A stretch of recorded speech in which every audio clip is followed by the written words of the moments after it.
Bharat Russia స్నేహం గురించి ప్రత్యేకించి చెప్పాల్సిన అవసరం లేదు. దశాబ్దాలుగా ఒకరి కష్టాల్లో మరొకరు అండగా ఉంటున్నారు.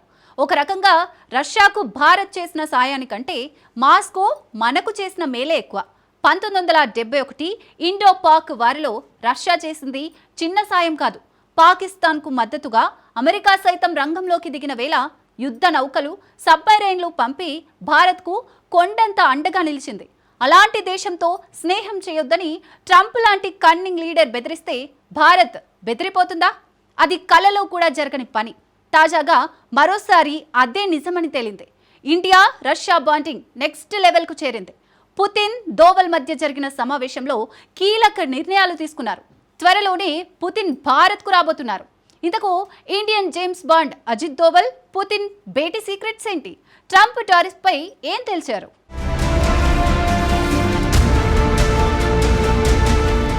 ట్రంప్ టారిఫ్స్ వేళ నెక్స్ట్ లెవెల్కు భారత రష్యా బాండింగ్.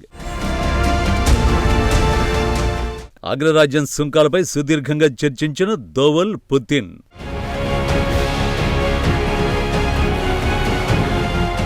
టాప్ గూఢచారులు ట్రంప్ లెక్క సరిచేసే వ్యూహాలు చేశారా?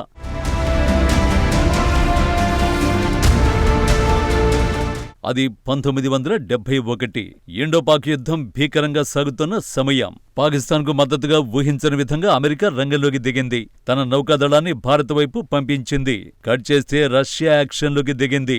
భారత్ జోలికొస్తే తాట తీస్తామంటూ యుద్ధ నౌకలు, సబ్మెరైన్లను పంపి భారత్కు కొండంత అండగా నిలిచింది. అంతేకాదు, తాను లేకపోతే మళ్లీ ఎక్కడ భారత్పై దాడి చేస్తారో అన్న అనుమానంతో చాలా కాలం యుద్ధ నౌకల్ని ఇక్కడే ఉంచింది.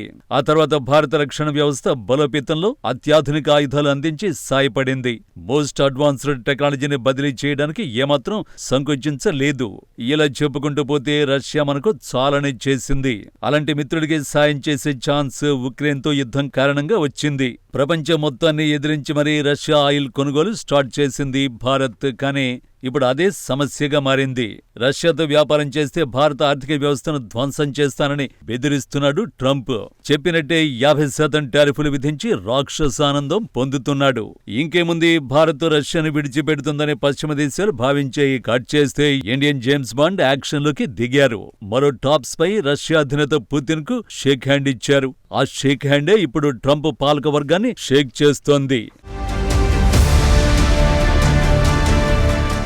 జస్ట్ 30 సెకండ్ల ఈ దృశ్యాలే ట్రంప్ టీంను షేక్ చేస్తున్నాయి. ఎందుకంటే ఇద్దరు గూఢచారులు కలిస్తే రిజల్ట్ ఎలా ఉంటుందో అందరికంటే ఎక్కువ వారికే తెలుసు.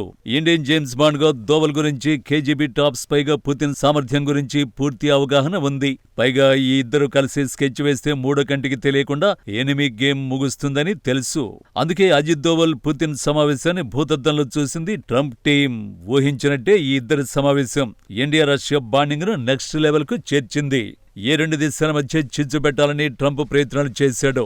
ఆ ప్రయత్నాలు ఎన్నటికీ వర్కౌట్ కావని క్రిస్టల్ క్లియర్ మెసేజ్ పంపించారు. అప్పుడే పుతిన్ భారత పర్యటనపైన అధికారిక ప్రకటన ఇచ్చారు. త్వరలోనే రష్యా అధినేత ఇండియాలో పర్యటించబోతున్నట్టు దోవల్ చెప్పారు. ఈ ప్రకటన ద్వారా భారత్ రష్యాను వేరు చేయడం ట్రంప్ తరం కాదని తేల్చేశారు. ఇదే సమావేశంలో భారత రష్యా బాండింగ్ ను, స్నేహాన్ని మరింత బలంగా మార్చే నిర్ణయాలు తీసుకున్నారు. పుతిన్ దోవల్ సమావేశం 6 అంశాల చుట్టూ తిరిగింది. మొదటిది రష్యా అధినేత భారత పర్యటన ఖరారు చేయడం. ఈ ఏడాది చివరిలో పుతిన్ భారత్కు రాబోతున్నట్టు అధికారిక ప్రకటన చేశారు దోవల్. ఈ పర్యటన ద్వైపాక్షిక సంబంధాలకు కొత్త దిశను ఇస్తుందని చెప్పారు. ట్రంప్ టారిఫ్ల వేళ ఈ ప్రకటన చేయడానికి కారణం అమెరికా తమ స్నేహాన్ని విడదీయలేదని చెప్పడమే. ఇక రెండో పాయింట్ రక్షణ సహకారం. పెండింగ్ లో ఉన్న SU-400 2 యూనిట్ల డెలివరీ, అదనంగా మరిన్ని S-400 వ్యవస్థల కొనుగోలుతో పాటు SU-57 ఫైటర్ జెట్ల కొనుగోళ్లపై చర్చించారు. అలాగే భారత్లో S-400 మెయింటెనెన్స్, రిపేర్, ఓవర్హాల్ సౌకర్యాల ఏర్పాటుపైన చర్చ జరిగింది. రక్షణ సహకారంపై చర్చ ద్వారా అమెరికాకు మరో క్లియర్ కట్ క్లారిటీ ఇచ్చారు. అమెరికా తన F-35 ఫైటర్లను భారత్కు అంటగట్టే ప్రయత్నం చేసింది. ఆ ప్రయత్నాలు వర్కౌట్ కావని తేల్చేశారు. ఇక మూడో పాయింట్ ట్రంప్ టారిఫ్స్ కు కారణమైన ఇంధన సహకారం. రష్యా నుంచి చమురు కొనొద్దని ట్రంప్ 50% టారిఫ్స్ ప్రకటించిన వేళ ఆ ఇంధన సహకారంపైన కీలక చర్చ జరిగింది. భారత్ తన అవసరాల కోసం అన్ని చర్యలు తీసుకుంటుందని దోవల్ స్పష్టం చేశారు. అంటే రష్యా నుంచి చమురు దిగుమతి చేసుకుంటామని తేల్చి చెప్పారన్నమాట. మరోవైపు బ్రిక్స్, షాంఘై సహకార సంస్థ వంటి అంతర్జాతీయ వేదికలలో భారత-రష్యా సహకారాన్ని మరింత బలోపేతం చేయడంపై చర్చ జరిగింది. తద్వారా అమెరికాకు వ్యతిరేకంగా బలమైన కూటముల ప్రస్తావన చేశారు. ఇక 5వ అంశం ఉగ్రవాద నిరోధం. పహల్గాం ఉగ్రదాడి తర్వాత రష్యా మద్దతును అజిత్ దోవల్ కొనియాడారు. ఉగ్రవాద నిరోధానికి ఇలాగే కలిసి పనిచేయాలని నిర్ణయించారు. తద్వారా పాకిస్తాన్ విషయంలో భారత్తో అమెరికా ఆడుతున్న డబుల్ గేమ్ను గుర్తు చేశారు. ఇక చివరిదైన 6వ పాయింట్ ఉక్రెయిన్ సంఘర్షణ, శాంతి చర్చలు.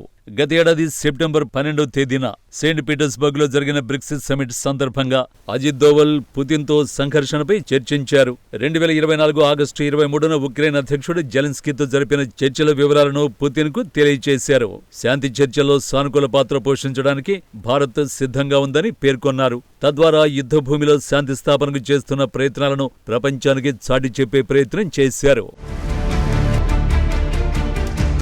అజిత్ దోవల్ పుతిన్ సమావేశం అజెండా, చర్చించిన అంశాలను ట్రంప్ టీం అర్థం చేసుకుంటే కొన్ని విషయాల్లో క్లారిటీ వచ్చేస్తుంది. వాటిలో మొదటిది, ఎవరు ఎన్ని కుట్రలు చేసినా భారత-రష్యా బంధాన్ని బ్రేక్ చేయలేరన్న విషయం. రెండోది, ప్రపంచంలో ఎటువంటి సంక్షోభాన్నైనా చర్చలతోనే తప్ప బెదిరింపులతో సాధించలేరన్న విషయం. ఈ 2 విషయాలు అర్థం చేసుకుంటే టారిఫ్స్ గోలే ఉండదు. కానీ ఈ విషయాలను అర్థం చేసుకునేంత బుర్రా, మెచ్యూరిటీ ట్రంప్కు లేవు. అతడికి తెలిసిందల్లా బెదిరించి దారికి తెచ్చుకోవడమే. కానీ భారత్ దగ్గర ఆ పప్పులు ఉడకవు. ఈ మొత్తం వ్యవహారంలో పుతిన్కు కనుక తిక్కరేగితే ట్రంప్ టారిఫ్స్ భారాన్ని తానే భరిస్తానని ముందుకొచ్చే అవకాశాలు లేకపోలేదు. అమెరికా తలతిక్క ఆంక్షలతో డిస్కౌంట్లో చమురు విక్రయానికి ముందుకొచ్చిన పుతిన్ మిత్రుల కోసం మరో అడుగు ముందుకు వేయడానికి ఆలోచించే రకం కాదు. సింపుల్ గా చెప్పాలంటే టారిఫ్స్ వ్యవహారాన్ని ట్రంప్ ఎంత సాగదీస్తే భారత-రష్యా బాండింగ్ అంత బలపడుతుంది. అదే అమెరికా అంతు చూస్తుంది.